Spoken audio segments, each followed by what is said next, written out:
AI যুদ্ধের সূচনা কতটা সফল হবে ডিপসিক ৯৫% কম অর্থ ব্যয় করেই ওপেন এআইয়ের GPT-4o-কে টেক্কা দিয়েছে চীনা নির্মাতা ডিপসিক।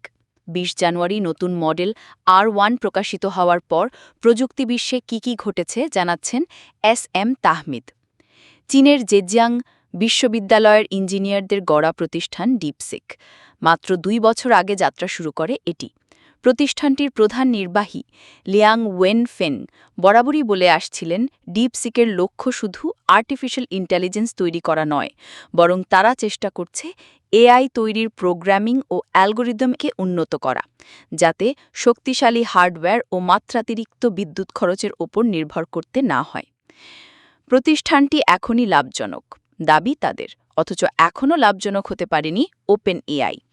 গত ডিসেম্বরেই পশ্চিমা বিভিন্ন এআইয়ের সমকক্ষ হিসেবে প্রমাণ করেছিল R1-এর আগের মডেল ডিপসিক V3।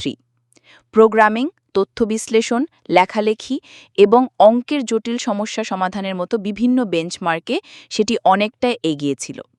আরও শক্তিশালী নতুন R1 মডেলটি প্রকাশিত হয়েছে ২০ জানুয়ারি। ব্যবহারকারীরা নতুন মডেলটি পরীক্ষা করার সুযোগ পেয়েই রীতিমতো অবাক। অনেকেই মন্তব্য করেছে অবশেষে হাজির হয়েছে চ্যাট জিপিটির শক্তিশালী প্রতিদ্বন্দ্বী।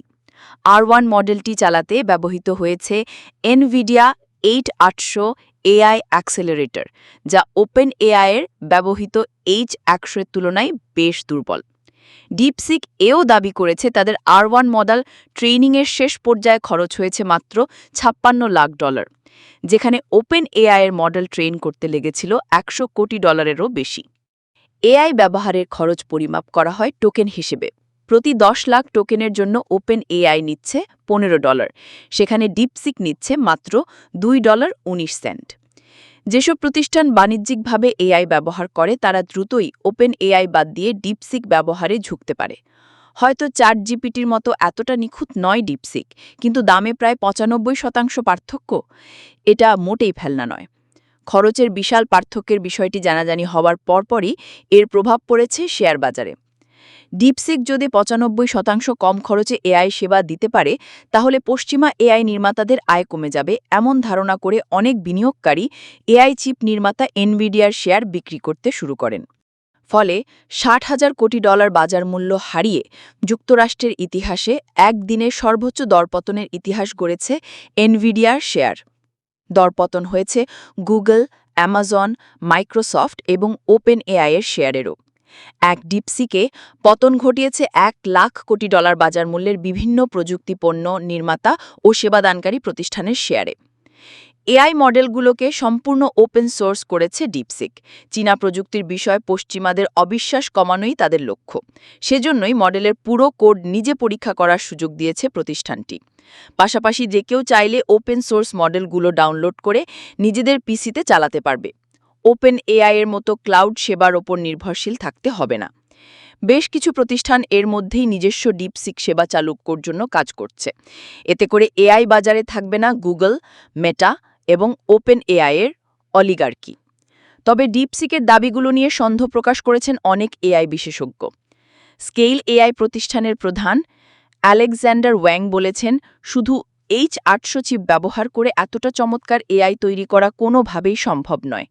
অন্তত ৫০,০০০ H100 চিপ অবৈধভাবে আমদানি করেছে ডিপসিক। তিনি এও বলেছেন, ডিপসিকের R1 মডেলের অনেকটা অংশ ওপেন এআইয়ের GPT-1 থেকে নকল করা। নিজস্ব সফটওয়্যার ডেভেলপমেন্ট কিট তৈরি না করে ওপেন এআইয়ের এসডিকে ব্যবহারকে ট্রোজান হর্স উপাধি দিয়েছেন অনেক এআই গবেষক এবং বাজার বিশেষজ্ঞ। এতে করে বর্তমান ওপেন এআইয়ের সেবা ব্যবহারকারীরা শুধু এক লাইন কোড পরিবর্তন করেই ডিপসিক ব্যবহার শুরু করতে পারবে। ফলে ওপেন এআইয়ের ক্রেতাদের আকৃষ্ট করা ডিপসিকের জন্য খুবই সহজ।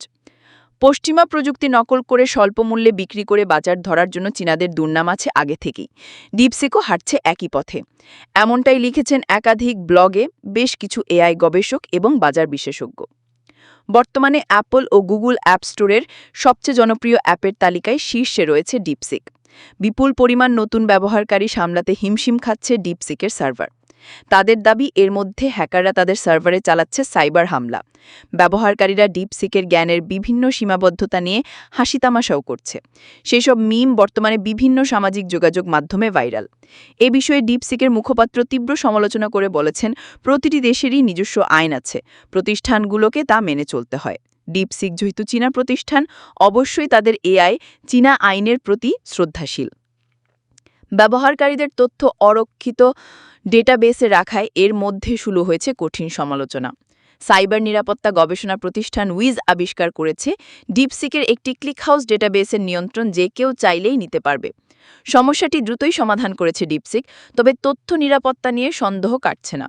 ডিপসিক কিভাবে কোথায় গ্রাহকদের তথ্য ব্যবহার করছে তা জানতে চেয়ে আশানুরূপ উত্তর না পাওয়ায় এআই সেবাটির ওপর নিষেধাজ্ঞা দিয়েছে ইতালির সরকার। ভবিষ্যতে যুক্তরাষ্ট্র ব্যান হতে পারে ডিপসিক। তবে ডিপসিকের মাধ্যমে পূর্ব পশ্চিম এআই যুদ্ধ সবে শুরু, সে বিষয়ে সন্দেহ নেই।